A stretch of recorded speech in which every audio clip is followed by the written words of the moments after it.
예수님께서 죄에서 구원받은 사람들이 다시는 죄를 범하지 않고 하나님의 자녀로 살기를 원하셨던 것처럼 사도들과 바울도 예수를 믿어 구원받은 저와 여러분이 모든 사람들이 구원받은 사람으로 살기를 원했습니다. 예수를 믿어 죄에서 구원받았습니다. 그러면 예수를 믿어 구원받은 사람으로 살아야 합니다.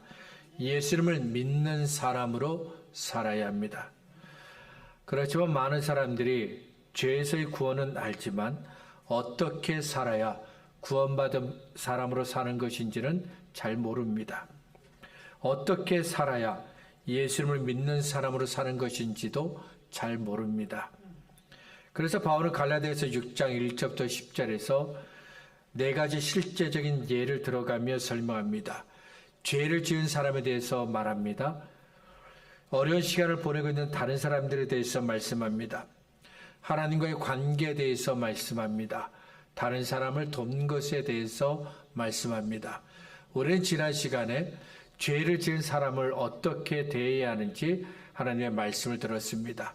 이 시간에는 그렇다면 어려운 일을 만난 사람들, 어려운 시간을 보내고 있는 사람들에 대해서 하나님께서 어떤 말씀을 주시는지 함께 듣도록 하겠습니다. 2절 말씀을 보면 너희가 짐을 서로 지라 그리하여 그리스도의 법을 성취하라 말씀합니다. 누군가가 짐을 지고 있습니다. 이 짐은 두 가지로 생각할 수가 있습니다. 먼저 죄에 대한 결과입니다. 1절과 연결해서 생각하면 2절에서 말씀하고 있는 짐은 죄로 인한 결과입니다. 죄는 죄로 끝나지 않습니다. 죄는 죄를 지은 그 사람에게 슬픔과 고통을 줍니다. 마음을 지키지 못하고 죄의 유혹에 넘어갔다는 슬픔을 줍니다. 하나님을 위해서 살려고 했지만 또다시 죄를 가까이 했다는, 죄를 짓게 되었다는 슬픔을 줍니다. 그리고 죄는 죄를 지은 그 사람의 심령에, 영혼에 고통을 줍니다. 왜냐하면 죄의 목적이 그 사람을 공곡해 하고 하나님으로부터 멀어지게 하는 것이기 때문입니다. 두 번째로 죄는 우리가 살아가면서 겪는 여러 가지 짐들입니다. 사람은 혼자 살 수 없는 존재입니다. 하나님께서 아담이 혼자 있는 것을 보시고 하와를 만드셨습니다. 아담 곁에 하와가 있게 하셨고 하와 곁에 아담을 있게 하셨습니다. 그래서 함께 살게 하셨죠. 하나님께서 아담과 하와를 창조하실 때부터 사람은 혼자 있을 수 없는, 혼자는 살 수 없는 그런 존재가 되었습니다. 그래서 성경을 보면 하나님께서 하나님을 섬기는 사람들 곁에 누군가가 있게 하신 것을 볼 수 있습니다. 하나님께서 미디안 광야에 있는 모세를 부르셨습니다. 애굽에 있는 이스라엘 백성을 이끌라고 하셨습니다. 이 일은 모세 혼자 할 수가 없습니다. 그래서 하나님께서 모세 곁에 아론을 두셨습니다. 다윗의 곁에는 요나단을 있게 하셨습니다. 혼자 있다고 생각한 엘리야 선지자 곁에 하나님은 하나님을 섬기는 7,000명을 두셨고, 그리고 엘리야와 같은 마음으로 일할 수 있는 선지자 엘리사를 주셨습니다. 예수께서 예수님을 따르는 많은 사람들 중에서 12명을 부르시고 그들을 사도로 세우셨습니다. 한 사람이 아니라 12명을 제자로, 사도로 부르셨습니다. 예수께서 제자들 복음을 전하도록 여러 마을로 보내셨는데 두 사람씩 짝을 지어 보내셨습니다. 안디옥교에서 여러 사람들이 모여서 금식하며 기도하고 있었습니다. 그때 성령님께서 그들 가운데 바나바와 바울 두 사람을 부르십니다. 그리고 복음을 전하는 전도자로 보내십니다. 그리고 하나님은 저와 여러분을 위해서 교회를 주셨고 함께 예수님을 섬기게 하셨습니다. 내가 예수님을 믿었습니다. 내가 예수님을 믿어서 죄에서 구원을 받았습니다. 그래서 구원은 철저하게 개인적인 일입니다. 다른 사람이 나를 대신해서 구원받을 수 없습니다. 다른 사람이 나를 대신해서 천국에 갈 수 있게 할 수 없습니다. 구원은 철저하게 하나님과 나와의 관계입니다. 하지만 우리가 계속해서 예수님을 잘 믿으려면 교회 안에 있어야 합니다. 예수님을 믿는 다른 사람들과 함께 어울려야 합니다. 그래야 믿음이 잘 자랄 수 있고 건강한 믿음, 병든 믿음이 아니라 건강한 믿음의 사람들이 될 수 있습니다. 너희가 짐을 서로 지라, 이 말을 할 때 바울은 명령을 했습니다. 반드시 하라는 명령을 준 것이고 또 계속해서 이 일을 하라고 말씀을 주었습니다. 그러면 우리는 어떻게 하면 너희가 서로 짐을 지라고 하신 말씀대로 다른 사람의 짐을 잘 질 수 있을까요? 우리의 몸과 마음이 예수님 안에서 묶여 있으면 됩니다. 우리가 성령님 안에서 하나가 되면 됩니다. 에베소서 2장 19절부터 22절에 이런 말씀이 있는데 제가 말씀을 읽어드리도록 하겠습니다. 그러므로 이제부터 너희는 외인도 아니요 나그네도 아니요 오직 성도들과 동일한 시민이요 하나님의 권속이라. 너희는 사도들과 선자들의 터 위에 세우심을 입은 자라. 그리스도 예수께서 친히 모퉁이 돌이 되셨느니라. 그의 안에서 건물마다 서로 연결하여 주 안에서 성전이 되어가고 너희도 성령 안에서 하나님의 거하실 처소가 되기 위하여 그리스도 예수 안에서 함께 지어져 가느니라. 예수를 믿어 구원받은 저와 여러분을 가르쳐 성경은 하나님의 권소, 하나님의 가족이라고 불렀습니다. 부모님이 다 다르죠. 태어난 날도 다릅니다. 그런데도 저와 여러분이 하나님 안에서 하나님의 가족이 될 수 있었던 것은 예수님 때문입니다. 예수님께서 저와 여러분을 하나님의 가족이 되게 하셨습니다. 그렇다면 예수님은 왜 저와 여러분을, 예수를 믿어 구원받은 저와 여러분을 하나님의 가족이 되게 하셨을까요?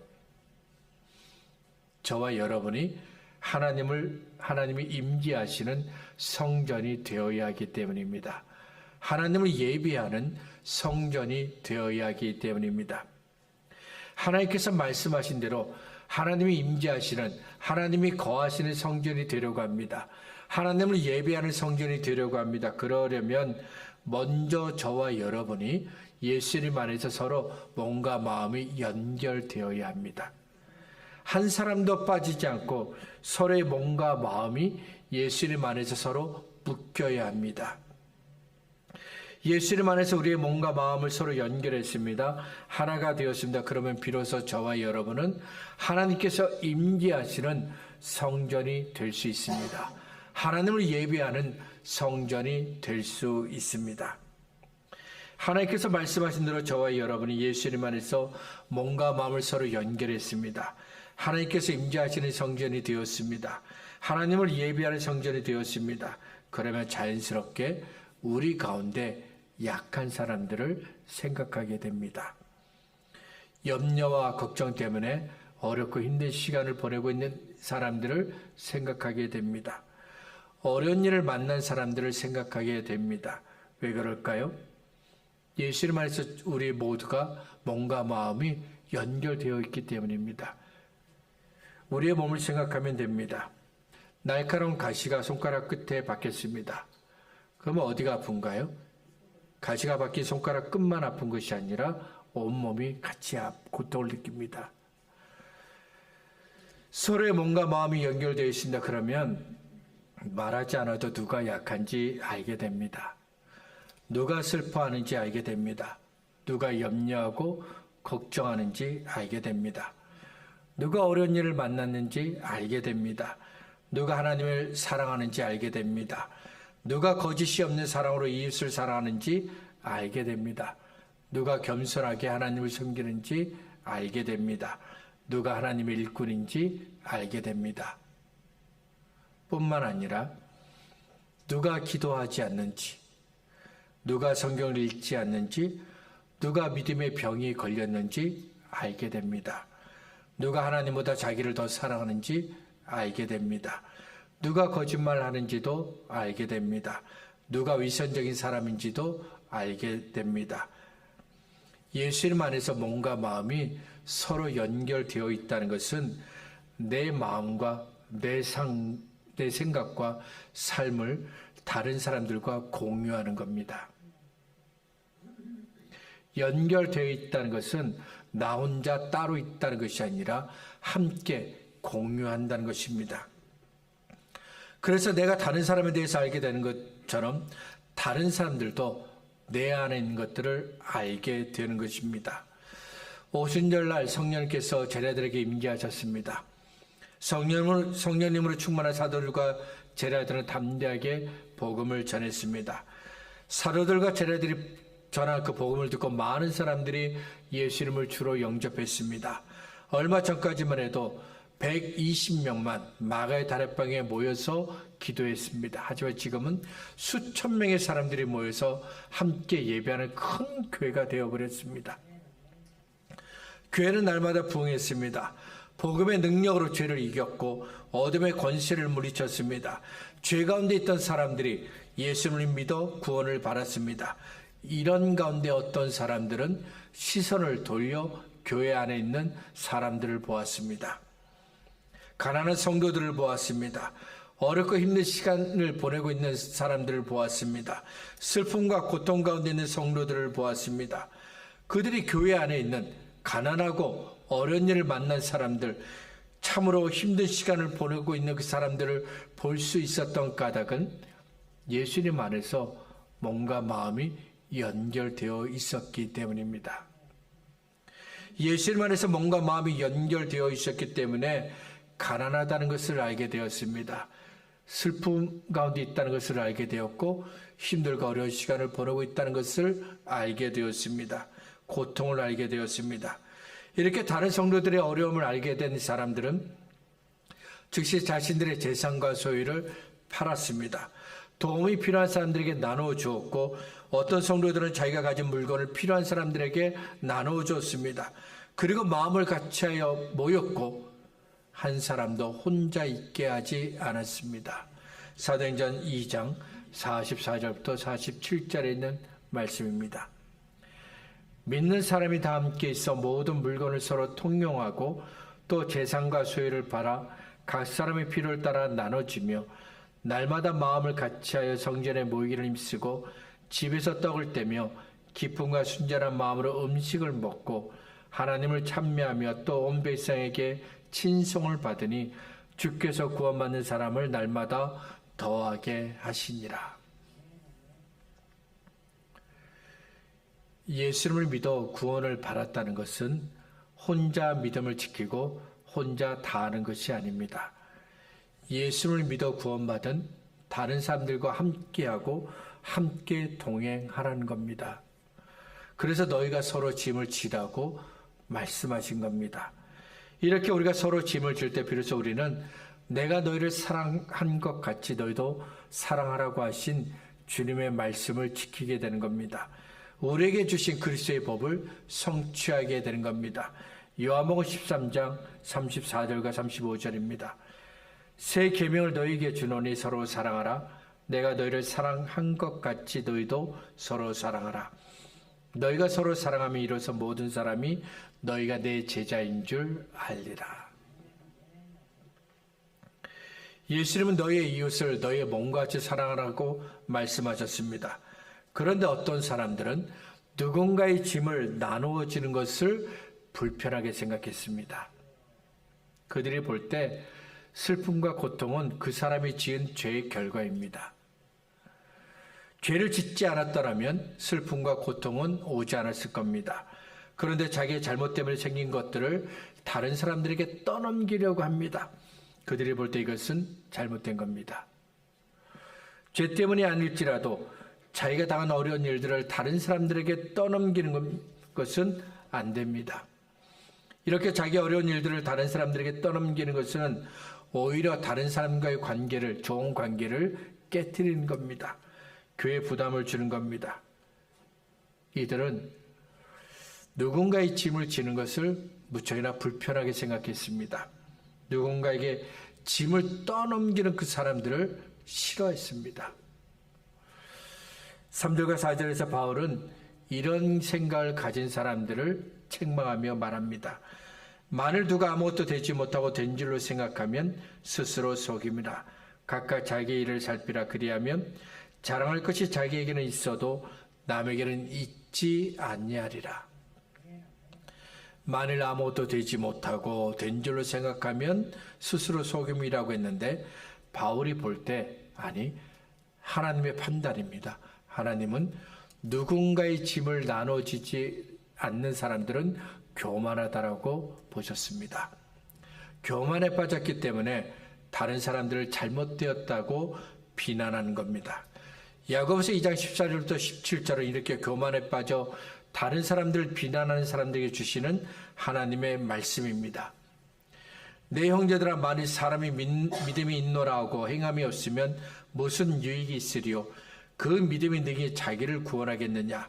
만일 형제나 자매가 헐벗고 일용할 양식이 없는데 너희 중에 누구든지 그에게 이르되 평안히 가라, 덥게 하라, 배부르게 하라 하며 그 몸에 쓸 것을 주지 아니하면 무슨 유익이 있으리요?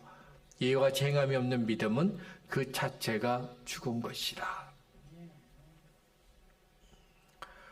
자기에게는 믿음이 있다고 자랑합니다. 그런데 정작 가난한 사람들을 돕지 않습니다. 어려운 일을 만난 형제 자매를 돕지 않습니다. 그러면 그가 자랑한 믿음은 죽은 것입니다. 믿음은 살아있어야 진짜 믿음이 되는 겁니다. 그런데 죽어 있습니다. 그래서 자기에게는 믿음이 있다고 자랑하면서도 교만에 빠지는 겁니다. 교만하기 때문에 다른 사람들의 그 짐을 나누어지려고 하지 않았던 겁니다. 로마서 15장 1절은 믿음이 강한 자가 믿음이 약한 자를 도와주어야 한다고 말씀합니다. 믿음이 강한 우리는 마땅히 믿음이 약한 자의 약점을 담당하고 자기를 기쁘게 하지 아니할 것이라. 믿음이 강한 사람이 믿음이 약한 사람의 약점을 담당하라고 했습니다. 죄에 빠진 것은 약점입니다. 가난한 것도 약점입니다. 걱정과 염려가 많은 것도 약점입니다. 병이 있는 것도 약점입니다. 어려운 일들도 약점입니다. 이런 약점들 때문에 우리의 믿음이 약해집니다. 약점 때문에 믿음이 약해졌습니다. 그러면 믿음이 강한 사람은 믿음이 약한 사람이 짊어질 그 약점들을 내 어깨로 옮겨야 합니다. 내 어깨로 옮겨서 나누어서 져야 합니다. 왜냐하면 예수를 믿는 그 순간부터 예수님 안에서 우리의 몸과 마음이 서로 연결되어 있기 때문입니다. 누군가의 짐을 불편하게 생각하거나 짐을 떠넘기는 사람들을 싫어하는 것은 나는 예수님 안에 있지 않습니다라고 말하는 겁니다. 예수를 믿는 그 순간 예수님 안에서 우리의 몸과 마음을 서로 연결되게 하신 하나님을 향해 하나님 이것은 잘못된 것임이라고 말하는 것과 다를 바 없습니다. 이렇게 교만에 빠져 예수님 안에서 우리의 몸과 마음이 서로 연결된 것을 부인하는 사람들에게 바울은 5절에서 자기의 짐은 자기가 지라고 했습니다.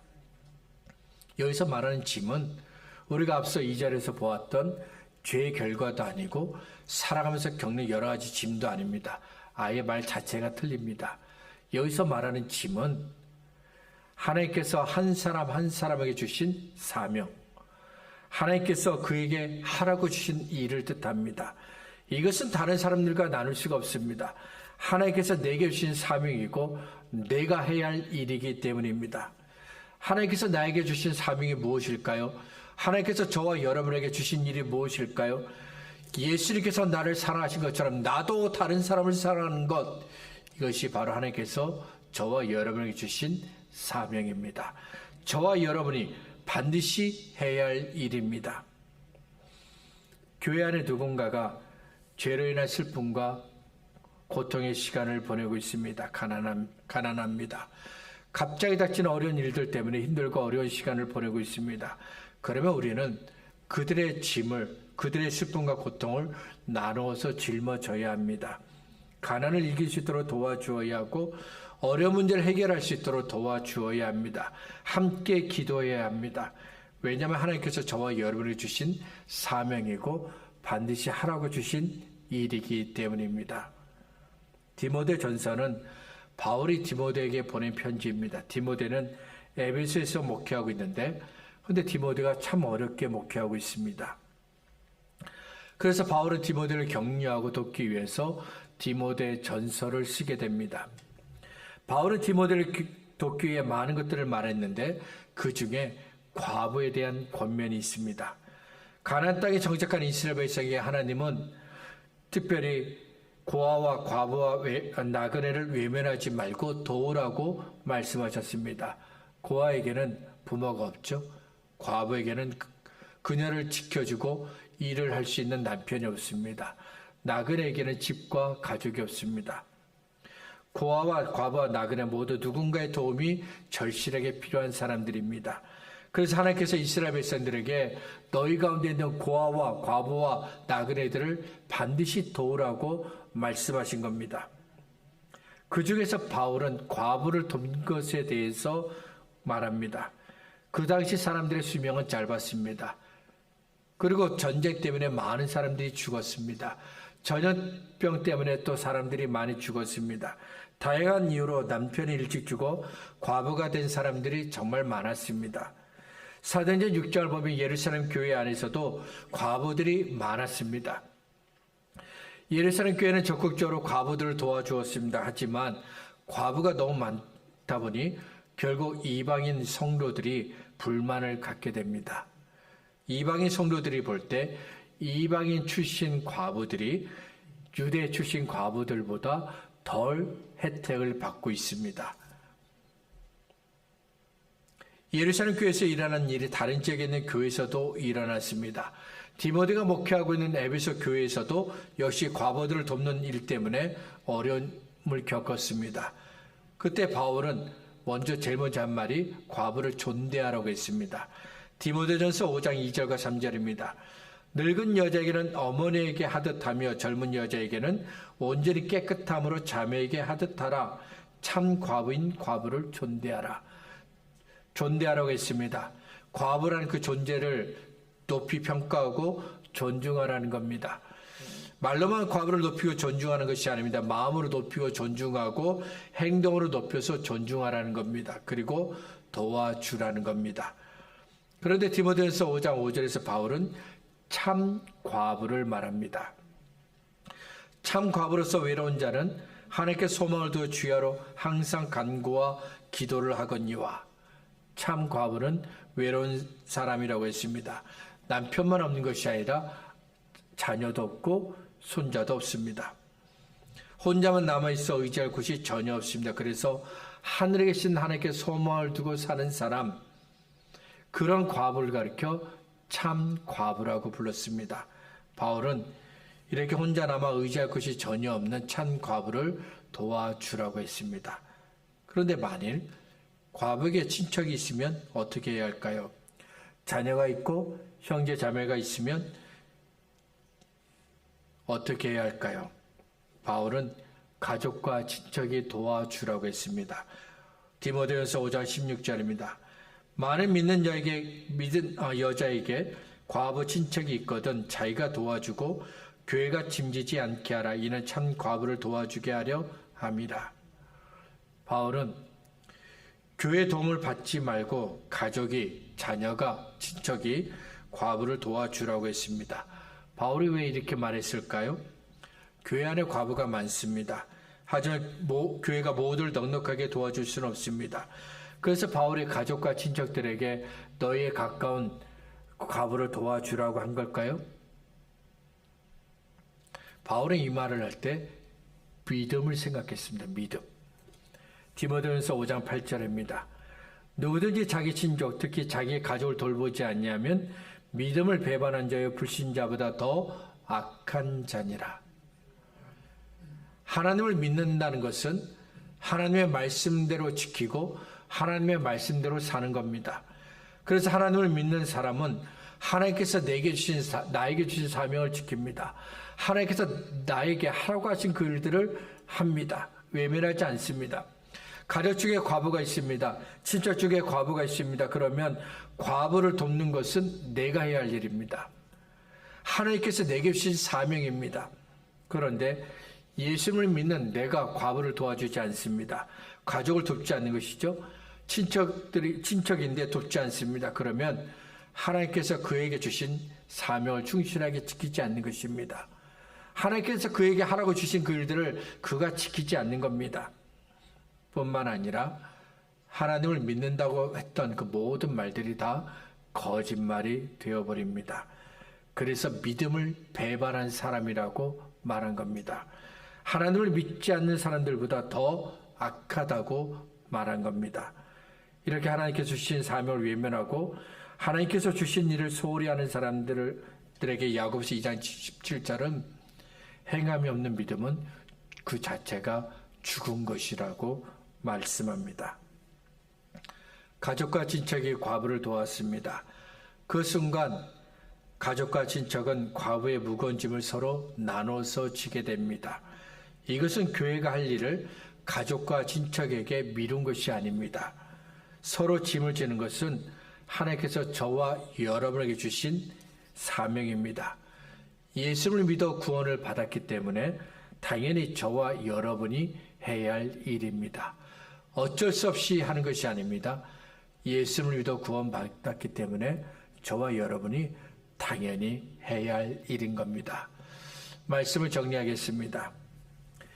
예수를 믿어 구원을 받았다는 것은 혼자 믿음을 잘 지키고 혼자 다 하라는 것이 아닙니다. 예수를 믿어 구원받은 다른 사람들과 함께 믿음을 지키고 함께 동행하라는 겁니다.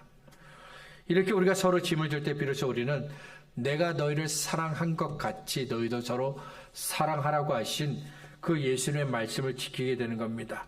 우리에게 주신 그리스도의 법을 지키게 되는 것입니다. 서로 짐을 지는 그런 교회가 되려면 예수님 안에서 저와 여러분의 몸과 마음이 서로 연결되어야 합니다. 하나님이 임재하시는 성전이 되어야 합니다.